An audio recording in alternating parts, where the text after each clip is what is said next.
Para moderar la sesión de preguntas, invitamos a continuación al doctor Fernando Gómez, miembro de la Junta Directiva de la ANDI.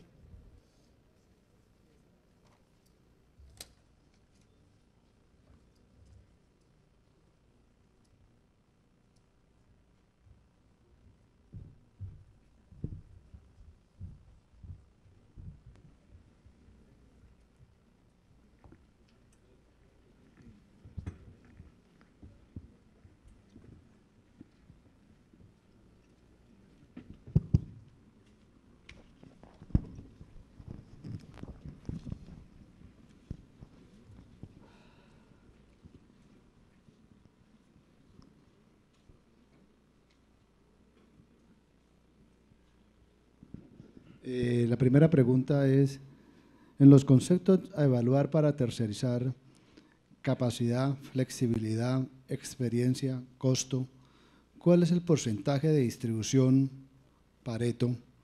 ¿A cuál de estos se le debe dar mayor importancia? Yo creo que debemos considerar todos, y va a depender del tipo de negocio que se tiene en cada país para ver cuál es lo más importante. Pero si ponemos en nivel de prioridad, yo creo que es la flexibilidad lo primero y la capacidad para poder reaccionar a ese tipo tan diferente de negocio que nosotros tenemos. Exactamente cómo distribuirlo, la verdad no sé, pero sí la flexibilidad de poder aceptar cómo es nuestro negocio, porque como les mencionaba, los ejemplos que tenemos tiene que ser sumamente flexible, tenemos que adecuarnos muy rápido. No es fácil decir, este negocio lo hacemos así o así. Y la otra parte es el costo. El costo, lo que hemos logrado hacer, y eso nos ha salido bastante bien hasta ahora, ha sido negociado totalmente, como era un modelo muy diferente a la forma como ellos operaban. Entonces ha sido algo que ha sido beneficioso para ambos. Y al final lo que resulta es que nosotros estamos poniendo el costo de ese proyecto específico en la propuesta del cliente. Si en el momento se ve que es demasiado alto ese costo, pues negociamos con el socio y le decimos, mira, si vamos con esos costos no ganamos el negocio. Entonces ahí logramos esa flexibilidad también en el manejo de los costos. La siguiente pregunta es, ¿cómo dirigen la coordinación en Brasil en la cual tienen dos operadores logísticos? Uno para transporte, ¿y cuál es el otro? Okay. El operador logístico que tenemos es Keepers, que es el que maneja nuestro almacén, y el otro sería Proactiva, que es el que maneja el transporte. Lo que nosotros tenemos es, dentro de los almacenes de Unisys que son manejados por Keepers, Proactiva tiene su oficina. Nuevamente el idioma, ¿ven? Escritorio es en Brasil y oficina es en español, pero si uno dice oficina en español es el sitio donde uno envía a arreglar el auto. Pero el tema es el siguiente, ellos tienen su oficina ahí mismo y ahí nosotros, la coordinación es exactamente como si Keepers lo hubiera hecho. O sea, no hay ninguna diferencia, y como el mismo Keepers fue el que sugirió no hacer el transporte, entonces no hay ningún conflicto de intereses.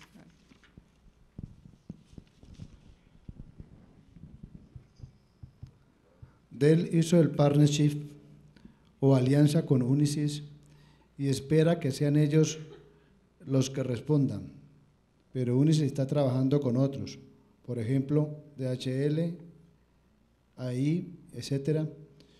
¿Cómo mantienen la identificación de la gente y servicio? Interesante. En la parte de tercerización, y uno de los ejemplos que pusieron en las charlas anteriores, de que el proveedor de logística se sentía tan parte del cliente. En el caso nuestro es lo mismo. La persona que da el servicio para Dell, si bien es cierto, es parte de una organización como AI o DHL, en el caso de México o de Colombia, ellos están totalmente identificados que su trabajo es Dell. Incluso cuando ellos contestan el teléfono dentro del almacén, contestan Unisys Dell, no contestan DHL Unisys Dell. Su identificación es total, y les mencionaba que ellos tienen camisetas donde dice Unisys. Y ahí hay quizá más pequeñito, pero ellos primero que nada son Unisys. Entonces la identificación con Dell implica directamente que está hablando con personal de Unisys y tienen que seguir las reglas de ISO 9000 y las condiciones, la forma de contestar el teléfono y todo, como Unisys acordó. El punto importante es que en el contrato que se puso con Dell se le dijo que nosotros trabajábamos en esa manera. Y Dell aceptó de que podía trabajar con Unisys, pero todo el proceso era hecho por un tercero. ¿Puede ampliar un poco el manejo de ABC Costing y el sistema de tarifas?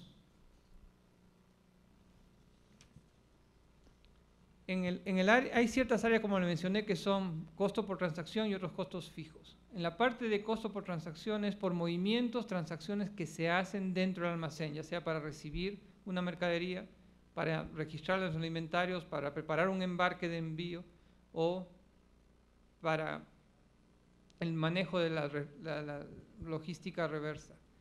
En el caso de transporte, los transportes están definidos por kilo transportado. Y lo que nosotros hemos conseguido es de que el transporte debe optimizarse, establecer cuál es la mejor manera de hacer los transportes. Si hay veces hay que hacerlo en forma de emergencia, tenemos una tarifa especial para una emergencia, pero normalmente lo que trabajamos es en forma consolidada, que es el mejor tarifa que nos da para el manejo del transporte. Entonces tenemos por un lado dentro del almacén manejado por transacción, que nuestros sistemas nos los dice a fin de mes, se recibieron 200 máquinas, se pusieron en almacén 200, se embarcaron 200, se ocupó tanto espacio del almacén. ¿Y cuánto se transportó? Tantos kilos, cuántos envíos se hizo, cuántos envíos se recogieron. Esa es la forma como hemos logrado manejar la parte de tarifas. Y en cada país ha sido negociada en forma separada. ¿Qué indicadores de gestión utilizan para evaluar el operador logístico? Un ejemplo para poder entender cómo medimos, por ejemplo, Dell tiene ciertos niveles de servicio. Nosotros, cuando recibimos una llamada de Dell, a las 2 horas la parte debe estar lista y entregada a la persona que va a hacer la distribución. Entonces nosotros tenemos, de acuerdo a nuestros sistemas, medimos desde el momento en que la llamada entra al almacén, que es realmente la impresora donde imprime el packing list, hasta el tiempo en que la parte está lista para el transporte. En otra tenemos, como el caso de Cisco, que a los 45 minutos nosotros tenemos que reaccionar y haber contestado desde el almacén diciendo que la parte está disponible. Entonces, todas esas medidas son las que, de acuerdo al nivel de servicio con nuestros clientes, lo establecemos con el operador logístico. No es que tengamos un nivel de medida único, es cada contrato con clientes se mide por separado, porque se negoció también por separado. Recuerden que todo es basado en transacciones. Este negocio de Dell no estuvo cuando recién empezamos con ellos, entonces cuando se negoció con Dell, se definió con ellos cuáles eran los criterios de medición, que son los mismos que están en el contrato, como Dell nos mide a nosotros. No sé si con eso contesté la pregunta. La última pregunta, afortunadamente la más apasionante, ¿no? ¿Cuáles son los porcentajes de reducción de costos que han obtenido los señores de Unisys por las iniciativas de outsourcing? Bueno, estratégicamente yo no lo puse en ninguno de los charts porque ese tema no es fácil de definir cuáles son los porcentajes. Y el motivo es simple. Cuando empezamos el outsourcing, para que yo lo pueda implementar, yo me refiero a nuestro grupo de logística dentro de Unisys, lo primero que recibimos de finanzas es decir cuál es el ahorro de costos. Entonces mi pregunta hacia ellos fue, ¿cuál es lo que gastamos hoy para que yo le pueda decir cuánto vamos a ahorrar? Fue muy difícil que me digan exactamente qué significan los costos de cuando tú tienes dentro de tu organización todo el manejo de logística, realmente cuánto cuesta. Porque normalmente todos los costos son distribuidos. ¿Cuánto cuesta el edificio principal? Bueno, un porcentaje va para logística. Este mes se vendió o no se vendió, el porcentaje va para logística. Entonces el costo exacto no se puede. Lo que sí les puedo decir, desde que yo empecé en Colombia, por ejemplo, empezamos el outsource, hemos tenido una reducción de costos en lo largo del año, de la operación del día a día, de aproximadamente 37%.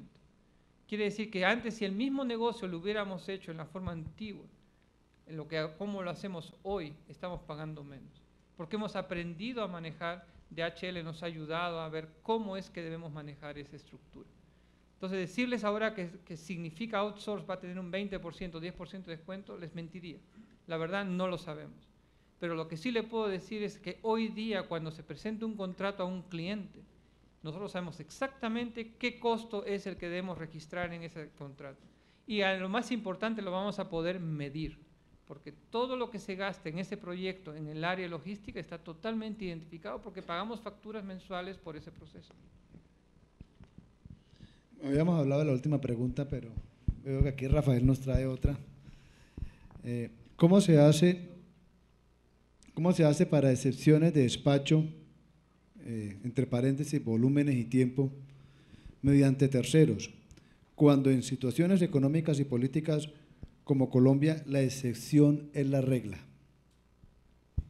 Bueno, primero que nada rezar para que las cosas salgan bien. Segundo, no sé si ustedes tuvieron la oportunidad de ver en las noticias que han encontrado que estaban produciendo un submarino en Bogotá. A mí me gustaría preguntarle a esas personas cómo han hecho la logística, porque para haberlo hecho en forma clandestina y mover esa cantidad de materiales que han movido y en la forma eficiente como lo estaban haciendo, es interesante ver cómo es que lo han hecho. Las excepciones existen siempre. Y yo cuando le mencioné flexibilidad, cuando le mencioné capacidad de que nuestro proveedor es socio y vive nuestros problemas y nos ayuda, va a haber problemas en que normalmente la excepción es la regla, eso sí es correcto, pero ellos también operan esa base de excepción. Si ustedes ven, y por eso les invito a que nos visiten en Bogotá, cómo es que medimos la eficiencia de DHL y cómo es que ellos pueden mover recursos para poder trabajar con nosotros. Ahí van a poderse darse cuenta que esas excepciones las podemos manejar. Siempre van a haber problemas, eso es definitivo. Pero yo creo que con el modelo que estamos estableciendo se ha logrado que lo hagamos mejor que lo que hacíamos nosotros solos, por supuesto. Eso definitivamente. ¿Qué es la perfección? No, pero sí es mejor, muchísimo mejor. Y cada día aprendemos más y lo mejoramos más. Bueno, doctor Javier Ramírez, en nombre de los organizadores del sexto Encuentro Nacional y Andino de Gerentes de Logística y de todo este grupo de asistentes, le damos los más sinceros agradecimientos.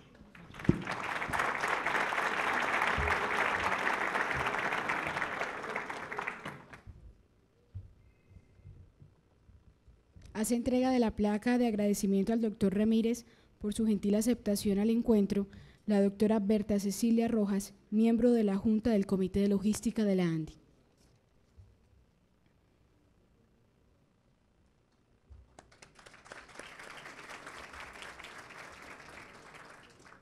Le recomendamos diligenciar el formato de evaluación de conferencias y cordialmente los invitamos a degustar a continuación del almuerzo en la tarde de hoy con el patrocinio de la Sociedad Portuaria Regional de Cartagena.